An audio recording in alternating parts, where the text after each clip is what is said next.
welcome to Whiskey Politics. I'm Dave Sussman, your host and purveyor here at Whiskey Politics, which you can find weekly on Fridays at 4 p.m. Pacific, 7 p.m. Eastern at America's Voice News. And I'm also here at America's Voice News daily live from 11 a.m. to 1 p.m. Pacific time each and every day with my co-host Amanda Head. We're always talking about news and commentary. And you can also find me at the Real Side Radio 3 hours every Wednesday night on the GCN and Salem Radio Network. No wonder I'm tired this week. So it's been a few weeks since our last episode because we've migrated over Whiskey Politics from our New York studio to our Denver studio. So for those that have sent us all the messages saying, where are you? Well, we're here. We're back, and we're now going to be once again weekly. And today's guest, I'm really excited to bring on because we've had him on several times, and this is somebody that is just so well versed on dealing with knowing everything that is going on up to the minute. John Hinderaker. John is with the powerlineblog.com. You are reading a lot of his material. It's linked over all over the place. You've seen him over at Drudge and also at Instapundit. John, welcome back, sir. How are you? Doing great. Nice to be with you, Dave. It's good to have you as well. So I was thinking about my episode coming up with you this week, and on Wednesday, I had about 15 other stories than they are today. I got to tell you that you and I joke about it, how fast moving news is in the era of Trump. But have you ever seen anything quite like this? I mean, in the past 24 hours, you've had Syria, there's skirmishes that are happening in Syria after the cease. You've obviously got the whole impeachment inquiry. You've got some issues today coming up. We're about to talk about today with Hillary Clinton. How do you keep up with everything as fast as it's moving right now in the news? I don't think you can, Dave. I've got a job. I have to work all day, and then I scramble. I go online in spare minutes when I can over the lunch hour, take a break, write a post, come home, scan the news. But your average citizen can't possibly begin to keep up with this torrent of news. And I think that's really becoming kind of a serious problem. Yeah. At America's Voice Live, which we do daily, our producer, Bettina, she wakes up about 4 a.m. our time. She puts together about 30 different stories. And by the time we go on air, 5 hours, 6 hours later, whatever it is for her, I'd say 2/3 of the stories have changed. I mean, that's how quickly it's moving. And it's really, really hard to keep up. But let's center down on a few stories here today because you've been writing and your fingers must be hurting because you've had a lot of articles that are coming out this week at powerlineblog.com. Fantastic website, and I recommend everybody to bookmark it if you haven't already done so. But I want to start with breaking news, and this actually comes from, believe it or not, unlikely source, AP and the NBC network. Andrea Mitchell just reported that the State Department has completed its internal investigation into former Secretary of State Hillary Clinton Rodham's private emails, Rodham Clinton's private emails, and found violations by 38 people, some of whom may face disciplinary action. Let's play the quick clip here. The State Department has revived an investigation into Hillary Clinton's emails and is now expanding it to include career diplomats who have never even sent her any messages directly. They were part of an email chain. The president attacking Clinton for her emails again overnight, tweeting that she, quote, deleted and acid washed them so they can never be found. The new probe is striking fear among many in the diplomatic corps. Clinton's emails are a favorite attack line, of course, for the president against his former opponent. He has done that throughout the campaign, most recently in Manchester, New Hampshire in August, when he said she did a lot of bad things, folks, 33,000 emails, a charge he made again just last week, saying, I think one of the great crimes committed is Hillary Clinton deleting 33,000 emails after Congress sends her a subpoena.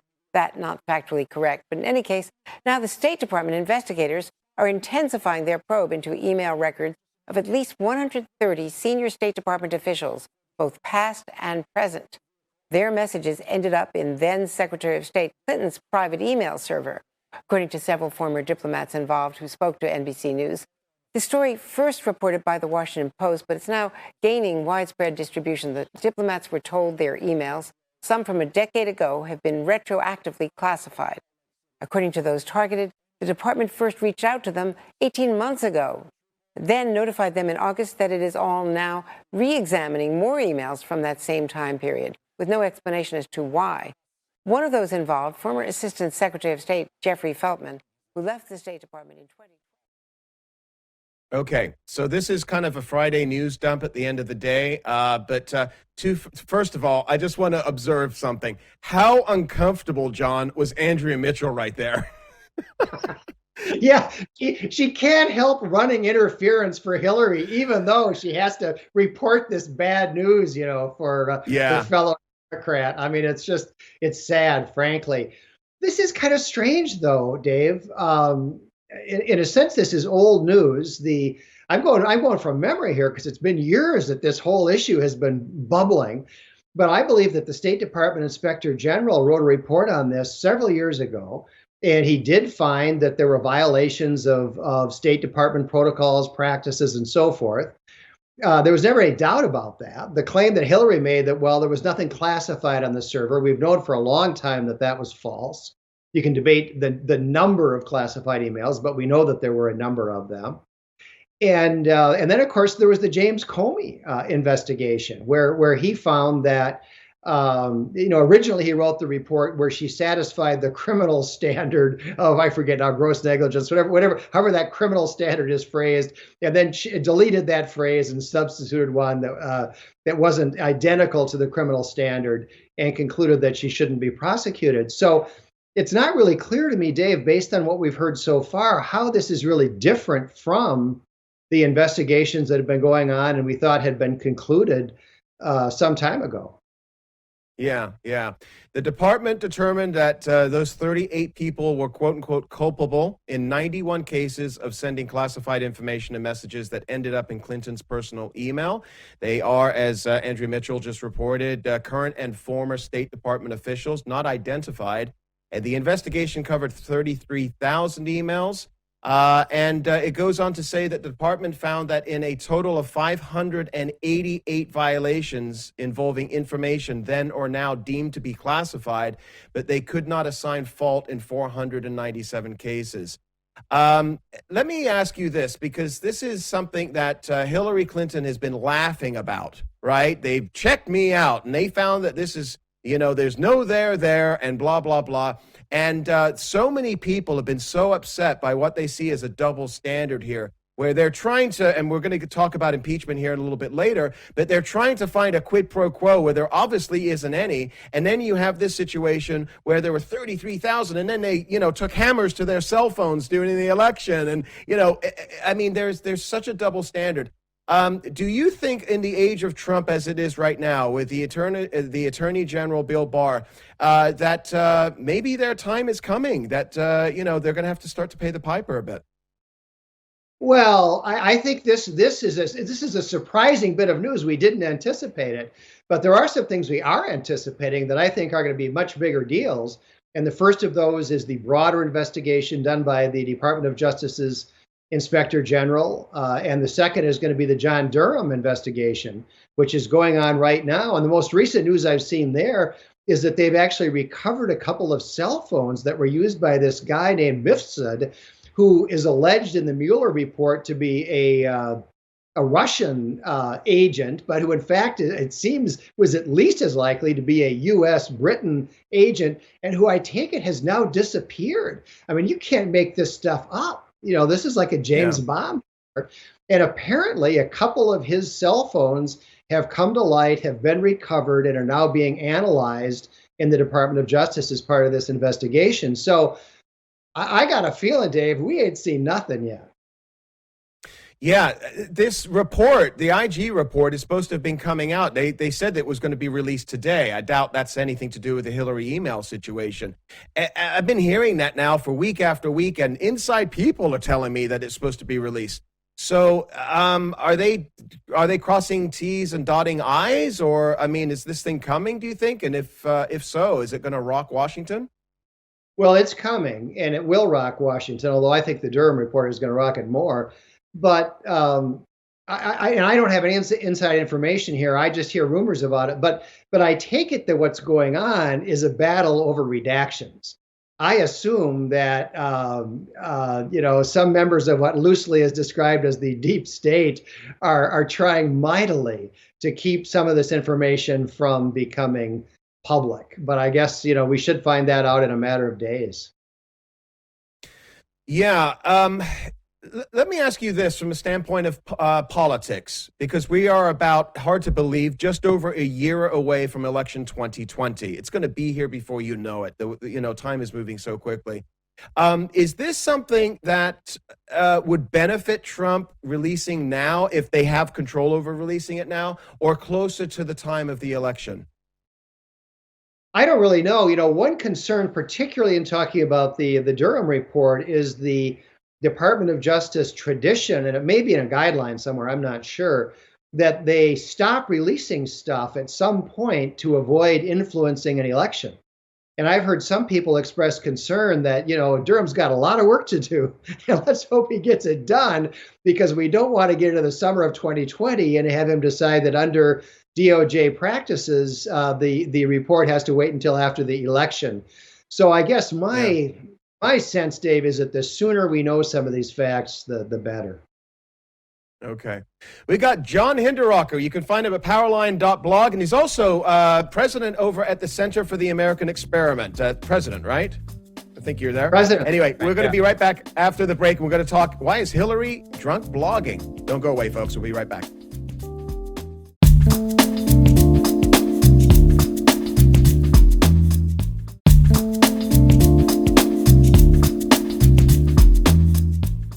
And welcome back to Whiskey Politics. I'm Dave Sussman. And if you're not following America's Voice News, you can follow us online on our Facebook page, America's Voice News. You can follow me at America's Voice Live, which is, again, daily from 11 to 1 each day.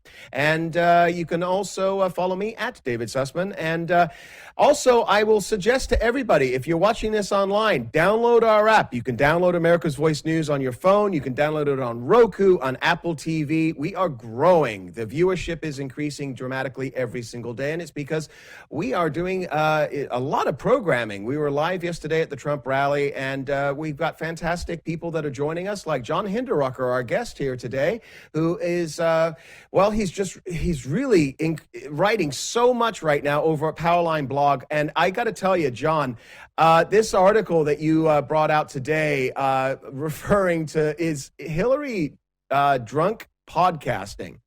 Okay, so this is an incredible story right here, and you have to wonder, as we're going to play a little bit of this right now, you have to wonder whether or not she's absolutely lost her marbles, because she has been out in force lately, talking about the reasons why she lost the election. Oh, actually, she said she didn't lose the election. She's gonna win the election again if she comes back in, right? Apparently, that's what she stated.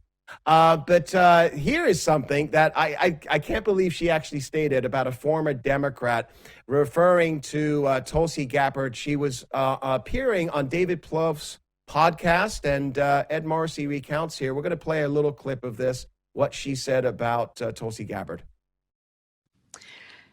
They're also going to do third party again. And I'm not making any predictions, but I think they've got their eye on somebody who's currently in the Democratic primary and are grooming her to be the third party candidate. She's the favorite of the Russians. They have a bunch of sites and bots and other ways of supporting her so far. And that's assuming Jill Stein will give it up, which she might not, because she's also a Russian asset. Agent, yeah, she's a Russian asset. I mean, totally. And so they know they can't win without a third party candidate. And so I don't know who it's going to be, but I will guarantee you they'll have a vigorous third party challenge in the key states that they most need it. John, you write in a conversation on former campaign manager David Plouffe's podcast, Clinton suggested the Russians are leveraging a number of U.S. politicians. She suggested Russia had compromat on Trump. She accused 2016 Green Party nominee Jill Stein of being a Russian asset, and she suggested Russia might back Gabbard as a third-party candidate. This woman was very, very close to being president. Is she mentally okay? Well, Dave, we used to hear about drunk blogging and drunk tweeting, and this may be an example of drunk podcasting. Either that or Hillary Clinton has just been driven nuts by losing the 2016 election. She's been saying things over time that get crazier and crazier. But here she's actually accusing first Jill Stein and then Tulsi Gabbard of being Russian agents. And she says the Russians are grooming Tulsi Gabbard to be their asset, their agent in the 2020 race. And then somebody contacted her spokesman or spokeswoman to say, is that Tulsi Gabbard you're talking about, that Hillary was talking about? And the spokesman said, if the nesting dolls fit, so be it. Oh, it is completely insane. And Tulsi Gabbard then unleashed a series of 3 tweets responding to this claim that she's a Russian plant, a Russian asset in the 2020 election, just blasting Hillary as everything that's wrong, the rot in the Democratic Party, Hillary Clinton, the warmonger, among other things, and saying that it's not out in the open, and this race is between Hillary Clinton and me. That's what Tulsi Gabbard said. Where do you think this comes from? I mean, Hillary Clinton, for whatever you think of her politically, and I disagree with her 99% of the time, she is obviously, she's a politico. She's agile. She knows how to, obviously not win Wisconsin, but I mean, she can't be this crazy, or is she? And if so, why Tulsi? Why is she going after Tulsi Gabbard of all people? I think she is this crazy. It might have just been one glass of Chardonnay too many, or maybe several too many. But okay. But I mean, this is seriously delusional. The idea that the Russians are grooming Tulsi Gabbard as an agent, to take votes away from the Democratic candidate in key states. I mean, delusional is putting it kindly. And I really do think that the agony, of losing that 2016 election. Remember, they were at the victory party in New York, and they had all the balloons, and they thought sure they were going to win, and then the returns start coming in, and it gets worse and worse, and they're all sitting around crying. I mean, I think that the shock of that has apparently sent Hillary around the bend, because she's been saying a lot of crazy things, but this, I think, obviously the craziest. 3 weeks ago on my show, and I'm just going to pat myself on the back here because it's true, but we don't have the kind of exposure that some major networks have. I called Hillary Clinton as placing herself in position to come in and save the Democrat Party because of Biden going down, and they can't rely on Warren winning. When you've got Wall Street pulling out of any kind of Warren presidency, saying that we're going to put our money towards Trump, Warren would be a disaster for us. And now we're seeing what the Ukraine situation is having on Biden. And quite frankly, he just, not to sound ageist, but he's just not all there either. I said Hillary Clinton's placing herself to come in and be the savior. She's waiting to be anointed. Ladbrokes, which is a British betting service in England, you could bet on anything. You could bet on spiders climbing a wall at Ladbrokes. Money is coming in, and it started coming in about 3 or 4 weeks ago, that Hillary Clinton was eventually going to become the nominee of the Democrat Party. Is this serious? Do you really think that in her mind she's waiting to be anointed to come in and be the savior? Dave, I think it is serious only in her mind. I think she would love that scenario. Here again, I think it is completely delusional. I think that Hillary Clinton was exposed in 2016 as a terrible candidate, which some of us were saying all along. I said for years, this woman will never be president. She's a terrible politician, terrible candidate. I think the Democrats finally realized that. And if they saw Hillary Clinton coming as a potential nominee, they'd be holding up the cross and the clove of garlic, to try to drive her away. There is no way in the world that is going to happen. Let me ask you about this, because there's a lot of discussion happening right now on the Democrat side. And I want to talk about Ilhan Omar with you in the next segment. But there's a lot of discussion happening right now on the left that are really deeply concerned that the AOC +3 squad have been dragging the party to the left. They are no longer extreme left as a Democrat Party. They are just extreme. They are just socialists, and they're moving towards that. And we see this in the 4th out of the 12 Democrat debates that are happening right now. And everybody's standing up, and they're talking about open borders, and they're talking about universal health care, and they're talking about trillions of dollars for entitlements and raising taxes on the middle class. We talk about Tulsi Gabbard. Who up there on the dais do you believe is not unhinged at this stage? Is it Tulsi? Is Biden the one that could save this from completely going over the cliff? In my opinion, Joe Biden is not a factor in this race. He ran for president twice before when he was a lot younger and more in possession of his faculties, and he didn't have remotely what it took then, and he's in a lot worse shape now than he was then. And he's got the corruption issues hanging over his head. I don't think Joe Biden is a factor. One of the problems the Democrats have is that they have 2 or 3 people on the stage who are not crazy, but nobody can think of their names. There are a couple of guys who have dropped out, I think, and a couple of others, yeah, who were not crazy. One that you hear talked about as occupying the so-called sane lane is my own senator, Amy Klobuchar. And she is a person who on paper looks plausible. But like several other of the candidates, like Kamala Harris, for example, I thought early on paper, she looked like a strong contender.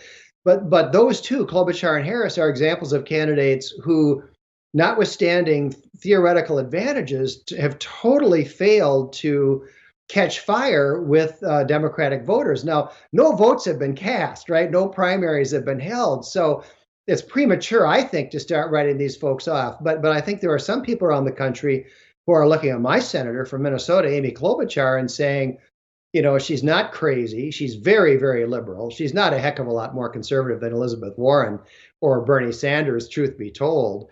But she's not quite as far out there on the ledge as they are.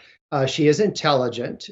She has enough of a resume, having served in the Senate now for a couple of terms, that she's a plausible candidate.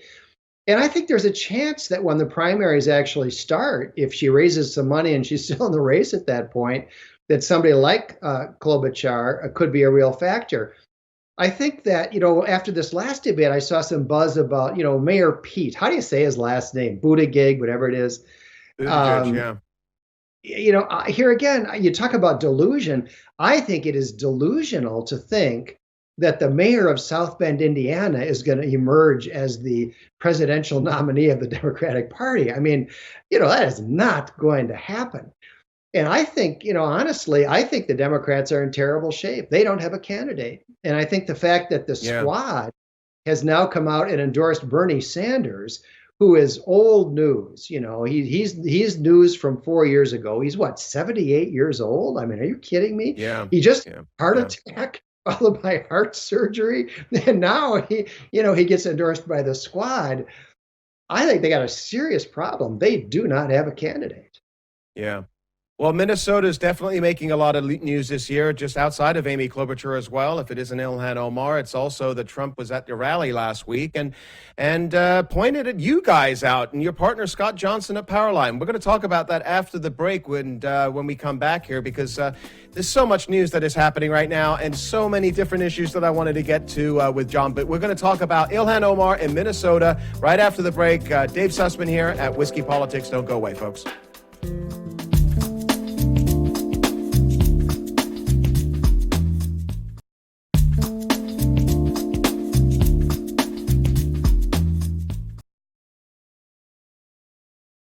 And welcome back to Whiskey Politics. I'm Dave Sussman at America's Voice News. And again, download the app or find us on Roku, Amazon, Fire, Apple TV, all the places that you are watching TV, because who subscribes to cable anymore?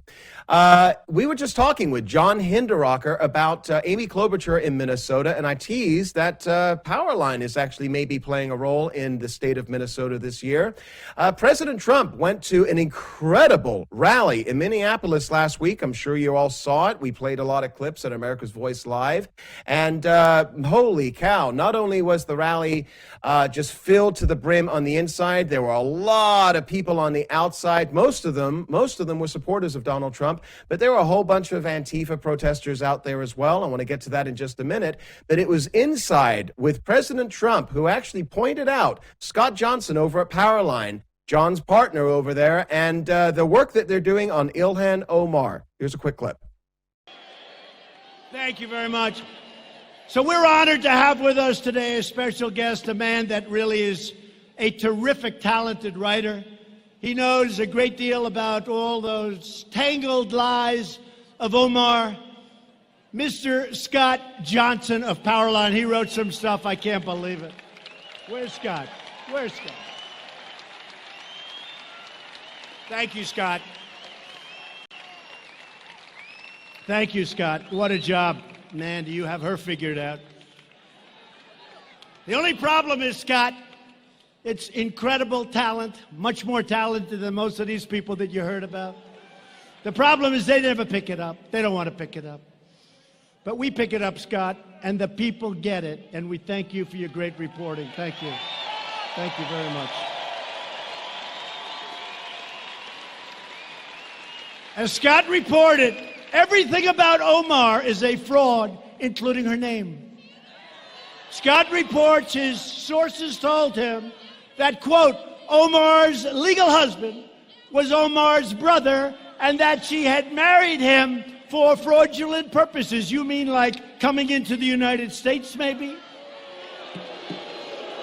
And as Scott says, we have seen a plethora of congressional scandals in our history, yet we have never seen scandals like Omar's in Congress, and nothing gets done about it. I hope that some of you people are looking, because what AOC has gotten away with campaign financing, and what I call it AOC plus 3, that's what it is, and Omar is one of the 3. What AOC has gotten away with all of that money that she used for her. First of all, holy cow, John, you guys built this site, Powerline, years and years ago, right? You guys became famous with the story on George Bush and the National Guard and Dan Rather, cost him his job and the whole thing. Now you guys are being called out by the President of the United States in Minnesota. First of all, how did that feel? Well, it was fantastic. Scott got a call from the White House a couple of nights before the rally. And they invited him to attend and sit in a VIP section. He and his wife went to the rally. They whisked them into the Target Center. They took them backstage where they got to meet President Trump and chat with him for a few minutes. And then during his speech, as you just played there, he called out Scott and our website, Powerline. And of course, it was Scott that got the ball rolling originally on Ilhan Omar and all these various frauds and misconduct of various kinds that has come to light. And Scott originally started working on this because a couple of people in the Somali community in Minneapolis contacted us in our Powerline mailbox, I think is where he heard from them.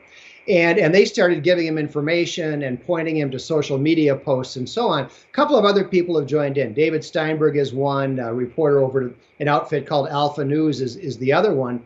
But Scott was the one who really got this going. And as more evidence continues to come in, it is absolutely clear that Omar has perpetrated a number of frauds and misdeeds involving filing false income tax returns and misdirecting campaign funds to private purposes, which is something that politicians go to jail for. Jesse Jackson Jr., for one, went to prison for it. And she was found to have done that by the Minnesota Elections Board and was fined for it. She's now, she's divorcing her husband. Her boyfriend is this consultant who worked with her on her campaign. She continues to funnel hundreds of thousands of dollars to her boyfriend's consulting firm. And it's quite clear at this point that she did in fact marry her brother, a guy named Elmi, who happens to be a gay guy who's now living in Nairobi, Africa. I mean, you just can't make this stuff up. Trump is he's looking at Minnesota. You lost to Hillary Clinton, or Hillary Clinton won Minnesota, I guess is the way to phrase it properly, by 1.5%. That is nothing. And it seems that Trump is going after what he calls running up the scorecard. He went to New Mexico. He's in Minnesota. He's going to New Hampshire. We're going to see him doing this in other states around the country as well. But he referred to Ilhan Omar several times that night. Is she as deeply unpopular in Minnesota as she is across the country? And do you think that will be a motivator to bring out pro-Trump votes? I don't, I don't think so, Dave. She continues, I think, to be very popular in her own district. I think that if she gets the nomination, and there are some Democrats scrambling around trying to find someone to run against her in a primary, but I think if she gets the nomination, she's almost certain to be reelected. I think that there are more Minnesotans who have this kind of naive pride in her as a Somali refugee immigrant and so on, and kind of a hometown girl. I don't think she's that popular in Minnesota. And I am an inveterate optimist, but I am not all that optimistic about Trump carrying Minnesota in 2020. In 2016, he came surprisingly close. That was great. But in 2018, we had a major backlash. And the Democrats did very, very well in Minnesota in 2018. They had a turnout that was extraordinary, almost unbelievable. The Republican candidate for governor, for example, got more votes than any gubernatorial candidate had ever gotten in Minnesota history, and lost by, I don't know, 8 or 10 points. Wasn't close. The Democrats turned out unbelievably. And a national trend, of the rural areas going Republican and the suburbs going Democrat, that hit us in spades in 2018. 2 rural districts flipped from Democrat to Republican. 2 suburban districts flipped from Republican to Democrat.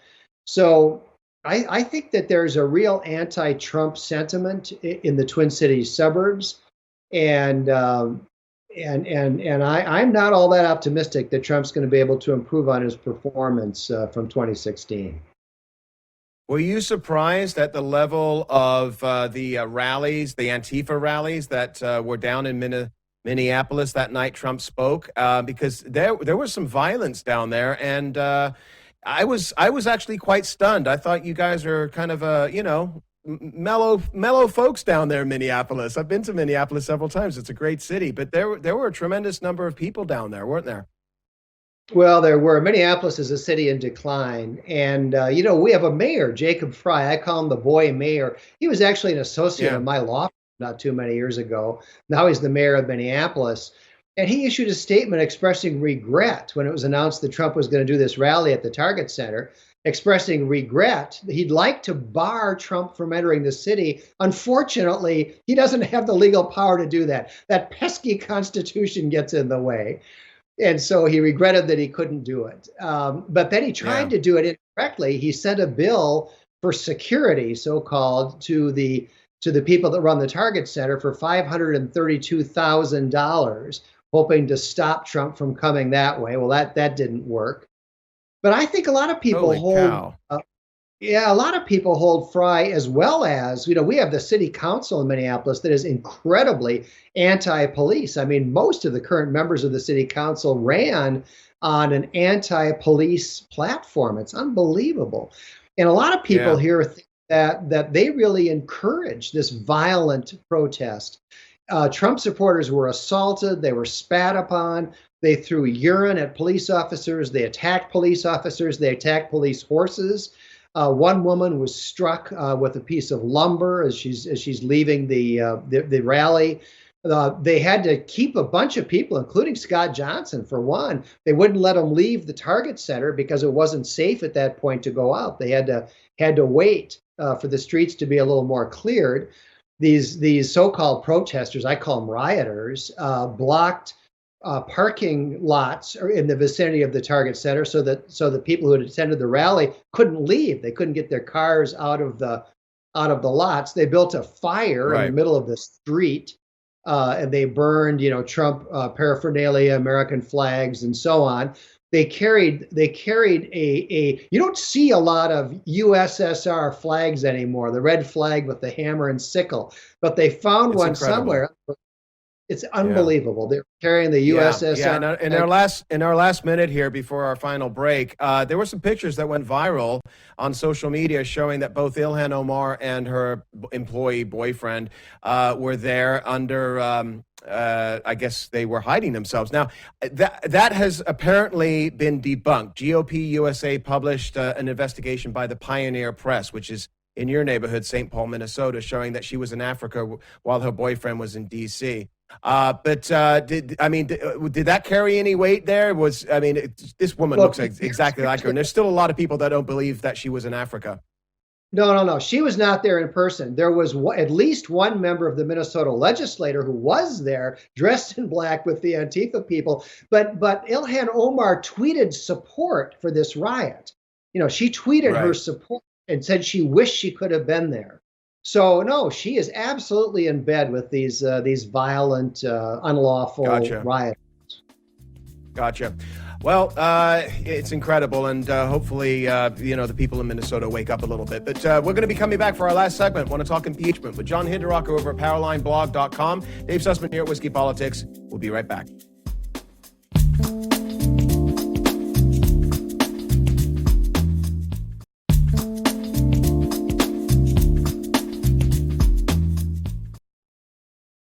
And welcome back to Whiskey Politics here at America's Voice News. And you can find us, Whiskey Politics, 4 p.m. Pacific weekly on Fridays right here. Just download the app if you're watching it online, and that way you can watch it on your phone or your Roku, your Apple TV, wherever you're watching great content like this.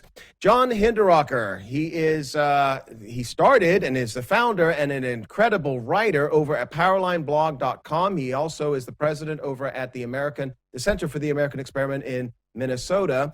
And John, it's incredible to me that we're having a discussion about impeachment in 2019. I will strongly bet anybody that you can pick up anybody out of the public crowd and ask them, why are they impeaching, or at least having an impeachment inquiry for President Donald Trump right now? And nobody will be able to give you an answer, because as it stands right now, there is no answer. But what we do know, John, is that Adam Schiff, the chairman of the House Intelligence Committee, apparently was kind of stirring this whole thing up over the past several months. We now have this Star Chamber situation where the Republicans can't subpoena or question any witnesses. And accordingly to the reports that are coming out now, Adam Schiff got caught trying to shove words into witnesses' mouths, trying to get them to go a certain way. And this thing is turning out to be, in essence, kind of an attack on Fourth Amendment due process. Where are we going with this thing? Dave, I've been following politics for a long time. I think this is the most disgraceful spectacle I have ever seen in American politics. It is absolutely outrageous.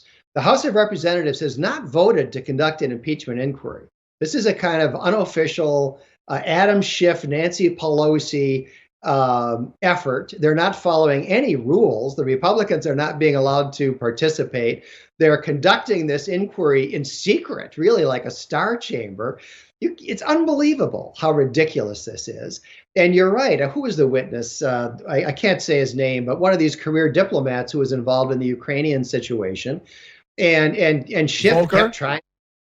Yeah, Volker, right, Volker. And Schiff kept trying to lead him and put words in his mouth to say certain things about Trump's dealing with Ukraine. And the witness kept saying, well, no, that's not right. That didn't happen. That isn't the way it was. And then Schiff says, well, you're trying to make this difficult for us, or something like, he tries to more complicated than it needs to be. Yeah, right, exactly. He's trying to browbeat this witness into saying what he wants him to say, and the witness keeps saying, well, no, that's not right. That isn't how it was. I mean, I've never seen anything like this. It's an absolute outrage. And one of the ironies here, Dave, they have this so-called whistleblower. They want to have the whistleblower testify like behind a screen in secret or something, like his life is in danger. And it's so stupid, because the whistleblower originally told the story about the conversation that Trump had with Zelensky, the president of Ukraine.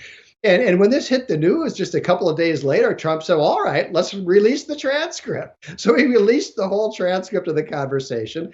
And it is completely innocuous. 100%. There is nothing wrong with that conversation. You hear some people say, well, it's bad what Trump did with Ukraine, but it's not an impeachable offense. No, that's wrong. There is literally nothing wrong with this conversation. You study the transcript and it's like, find me what's the problem here? I mean, Trump did absolutely nothing wrong. And we know what he did because we have the transcript. And so we have this absurd spectacle of the so-called whistleblower trying to relate hearsay, things that rumors that he picked up about what Trump had said. Well, here's the transcript. We've got it. Why are we listening to rumors? It's absolutely ridiculous. Yeah. What do you make of Mick Mulvaney stepping all over his words and opening up basically, we've heard nothing on mainstream media other than this for 24 hours because they feel that there's now a hole in this story and the narrative. What do you make of all this? Again, it's completely ridiculous. Mulvaney did kind of step in it. I mean, this goes back to the favor that Trump asked in the call with Zelensky. Trump asked Zelensky to investigate Ukrainian involvement in the interference in the 2016 election that was the subject of the vast Mueller investigation and Mueller report and so on. That was the favor that Trump asked of Zelensky and the investigation he thought that the Ukrainians should do. Not into Joe Biden. That wasn't the favor. That wasn't the investigation. The only thing that Trump said about that is, you're going to get a call from one of my folks. I'd appreciate it if you would talk to them. Okay? That wasn't the favor. The favor was the 2016 investigation. So Mulvaney was ticking off the things that Trump said to him in the context of this very temporary hold on lethal arms aid to Ukraine, arms aid which the Obama administration wouldn't give, by the way, but which the Trump administration did give, and which the Ukrainians at the time didn't even know was in effect. So I mean, and he mentioned that Trump did mention something about the investigation into the 2016 election meddling. Well, that's not what the Democrats want to talk about anyway, right? I mean, it was all about CrowdStrike. Right, it was exactly. all about CrowdStrike.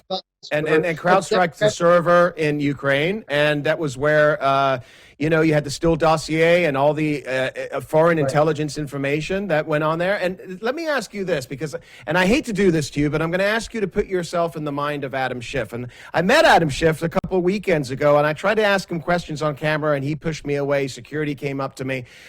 He doesn't like to take any questions from anybody where he can't control the narrative. And I believe, and this is my question for you, I believe this is for Adam Schiff all about controlling the narrative. He's taking his witnesses down to a dark, secret, dank basement. He's not allowed any cameras. There's not any transcripts that are going to be permitted or whatsoever other than what he can leak. This is all about control for him.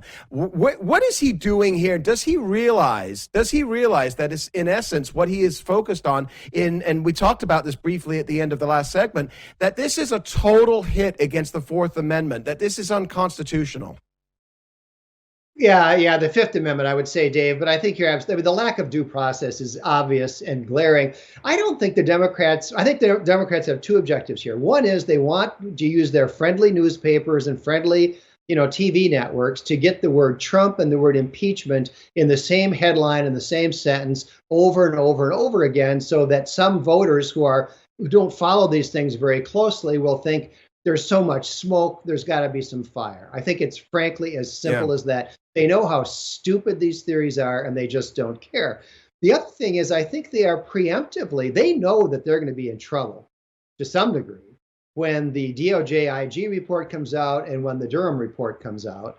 And I think they are preemptively trying to create a whole lot of hubbub and smoke to distract attention from what those reports are going to reveal about the FBI and the CIA, Obama administration holdovers trying to swing the election to Hillary Clinton, and then after Trump won the election, trying to disable him from ever becoming an effective president. That's the story that I think is finally going to be told in a coherent way.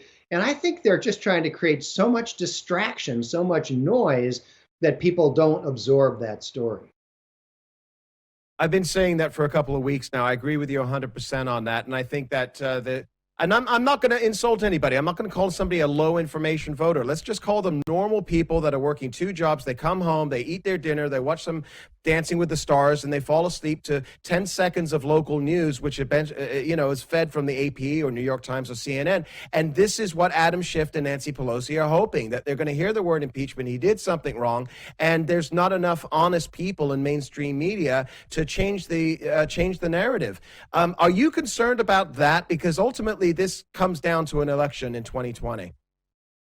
Well, I am concerned about it, Dave. I'm not sure how many swing voters are left, to tell you the truth. Everybody I know has got his mind made up. But I am concerned about it. And I think the saving grace is that the Democrats don't have a candidate. I look at the people on that stage and I say, which of them is going to beat Trump no matter how much help he has from the press? I don't know. I don't think they've got somebody who can win that election. At least that's what I hope. Well, they've got Donald Trump. If we have time, Dave, Colin Peterson, who is the DFL Democratic representative from Minnesota's 7th district, about the last rural district held by a Democrat, is the closest thing to a conservative Democrat in Congress. And I have it on unimpeachable authority that Colin Peterson has been going to Nancy Pelosi and saying, Nancy, you've got to shut down Adam Schiff. Adam Schiff is killing us. Adam Schiff is going to cost us the election in 2020. So there's at least one mainstream Democrat who's not stark raving mad who thinks that the Schiff circus is actually hurting that party. Yeah, in our last 90 seconds here, is this why you think that she hasn't called for a vote? Is that the main reason? These moderate Democrats? I don't know. I assume that there are some Democrats who don't want to be forced to vote. If you look at the polls, there's not very many voters out there who think that the Congress should be spending its time on impeachment. I think that's pretty unpopular, and I assume that's the reason. She doesn't want to pin them down to a vote. Yeah, and in the meantime, you've got so much good news that's out there, and it's just getting swept under the rug. And I'd love to talk to you about Syria. Maybe we'll have you on again down the road after we see what happens with this ceasefire situation. But the economy is humming, and China's coming to the table on trade, and all of these other issues that have really, I mean, quite frankly, if you and I were sitting here having this conversation 3 years ago saying, could you imagine if President Trump got all of these things accomplished, judicial appointments and this and that, you and I would have laughed. Maybe if we would be happy to get a third of what he's accomplished. And so I agree with you. I think this is a red herring. I think that what Nancy and company are doing is they're taking a look at the dais with these Democrat debates. They're scared to death that they're going to have another 4 years of Trump. But it's I don't think it's going to help them in the long run. And as we saw this week with the Moody's Analytics article, they're suggesting there's a landslide coming as long as the economy keeps up. John Hinderaker, find you where? At powerlineblog.com? Absolutely. A daily commentary on the news. Greatly appreciate you taking the time. Thank you, sir. Always a pleasure. And folks, we'll be back here again weekly at Whiskey Politics and America's Voice News. I'm Dave Sussman. Thanks for joining us. We'll be back again soon. Bye-bye.